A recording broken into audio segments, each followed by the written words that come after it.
E a gente começou na Venezuela nesses dias, logo com a notícia agora de que o Edmundo González, que foi o candidato da oposição contra o Nicolás Maduro, se proclamou presidente da Venezuela. Então, ele se autoproclamou presidente da Venezuela e a gente tem uma situação de impasse, onde temos o governo da Venezuela, oficial, né, do Nicolás Maduro, dizendo que o Maduro é o presidente, e o Edmundo González se proclamando o novo presidente da Venezuela. Está aqui a notícia.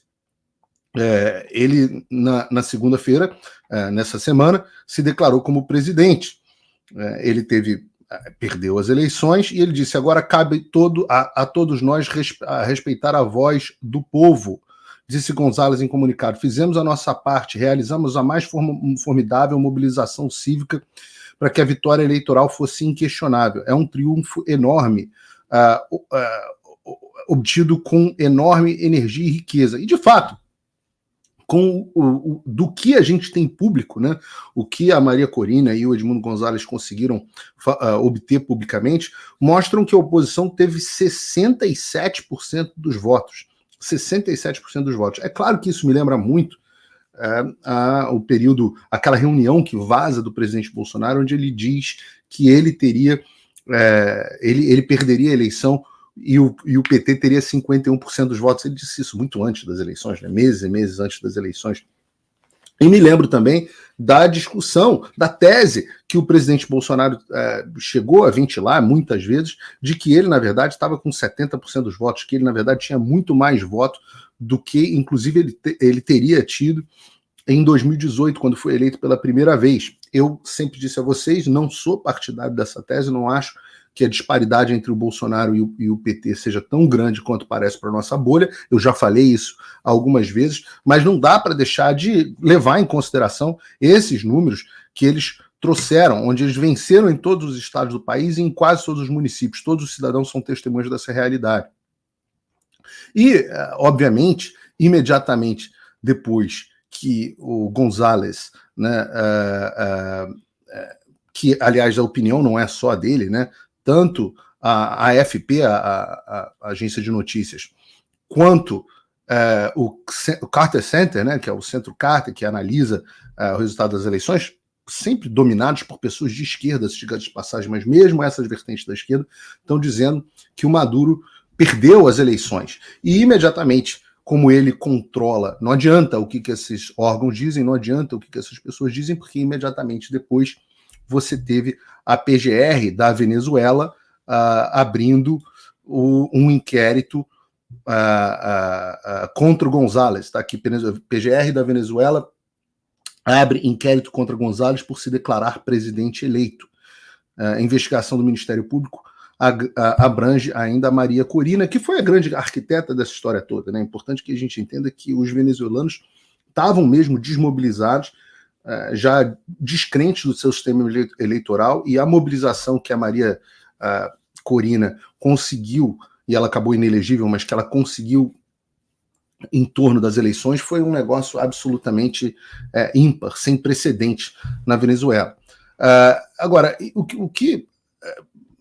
a notícia que a gente está lendo é que o chefe do Ministério Público, uma espécie de PGR no Brasil, né, o chefe do Ministério Público, Tarek Saab, anunciou que vai abrir um inquérito contra o ex-diplomata Edmundo González e a líder da oposição no país, Maria Corina Machado, a madrinha política dele. Conforme sabe, o motivo é a autoproclamação de González como presidente eleito, que foi endossada por Maria Corina, à margem das leis e da Constituição. Isso porque, de acordo com o PGR, só o Tribunal Superior Eleitoral, o Conselho Eleitoral Nacional, pode declarar quem é o vencedor da eleição. E aí ele diz aqui: no referido comunicado fica evidente a alegada prática de crime de usurpação, divulgação de informações falsas para causar angústia, instigação à desobediência de leis, instigação à insurreição, associação ao crime e conspiração. Opa, desculpe interromper o seu vídeo, mas desde 2022 eu continuo com as contas bloqueadas e o passaporte cancelado pelo Xandão. Se você aprecia o meu trabalho e tudo que eu faço pela liberdade de expressão, tem um lugar onde você pode se tornar meu apoiador com uma pequena quantia por mês. Acesse www.paulofigueiredoshow.com e torne-se meu apoiador. E aí você vai receber conteúdos exclusivos e desconto nos meus cursos. Ou então você pode se tornar meu patrono Gold e passar a me pautar. Tem reuniões comigo, você entra para o meu grupo de WhatsApp, que eu uso sempre. O link para tudo isso está aí na descrição. E eu faço a reflexão com vocês para imaginar o que aconteceria se tivesse sido não o González, mas o Bolsonaro. Se o Bolsonaro, após as eleições de 2022, se decretasse presidente do Brasil. É importante dizer que o normal é que a acusação de crimes e as investigações sejam, de fato, o pedido seja aberto pela Procuradoria-Geral. Mas, no caso do Brasil, no caso atípico do Brasil, a gente não teve uma procuradoria e teve os tribunais agindo como acusadores. No caso, o Alexandre de Moraes ocupava tanto a presidência, de forma bizarra, tanto a presidência do TSE, quanto a função de relator mor carrasco no Supremo Tribunal Federal de todos os inquéritos. Então, eu digo que, em certos sentidos, a Venezuela está numa posição muito melhor do que a do Brasil. Institucionalmente, esse absurdo que a gente está vendo na Venezuela, institucionalmente, ele é mais avançado, ele é mais dentro da normalidade em muitos aspectos do que o Brasil. Porque no Brasil era um tribunal que está fazendo ainda as acusações na prática, e na Venezuela, de fato, existe a Procuradoria. Obviamente isso aconteceu porque, naquele momento, o procurador ainda não tinha sido o procurador alinhado do Lula. Talvez o Paulo Gonet se prestasse a esse papel naquele momento, mas era ainda o Augusto Aras. Mas na Venezuela está sendo pelo menos o órgão responsável por acusação criminal que está fazendo acusações criminais, que é a Procuradoria deles, no caso o Ministério Público. E no Brasil não, no Brasil era o tribunal. Mas há outros aspectos. Nós só sabemos esse resultado de 67% contra 30% que a Maria Corina Machado e o González, e o Edmundo González alegam. Nós só sabemos dessas informações por um motivo muito simples.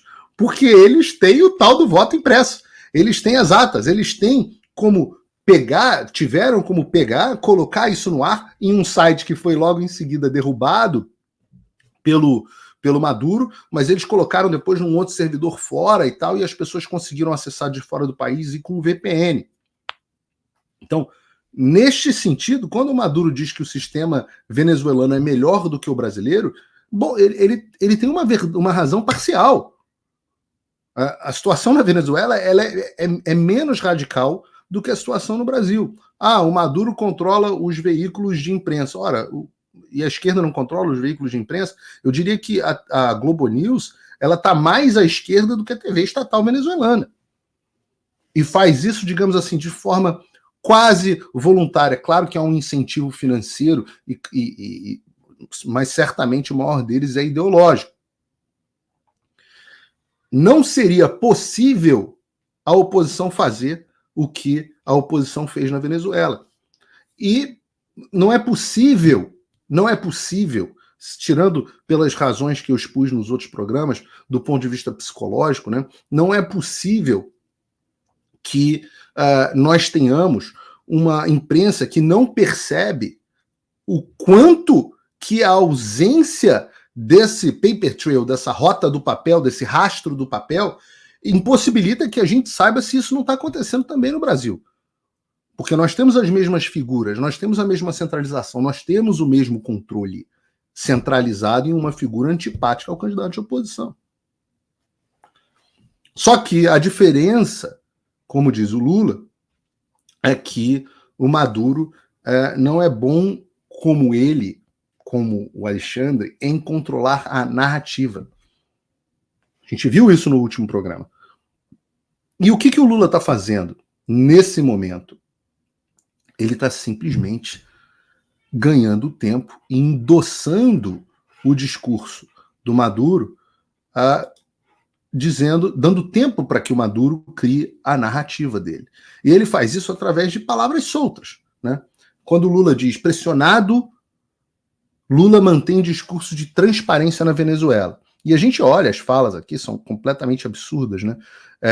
O presidente Lula disse que defender a transparência do resultado da eleição presidencial realizada na Venezuela. Afirmou que, abre aspas, o respeito pela tolerância e pela soberania e o compromisso com a paz. Vamos ler a frase completa do Lula. O respeito pela tolerância e pela soberania popular é o que nos move a defender a transparência pelo resultado. Transparência pelo resultado? Por que você não defendeu a transparência pelo resultado para o Brasil também, né, Lula?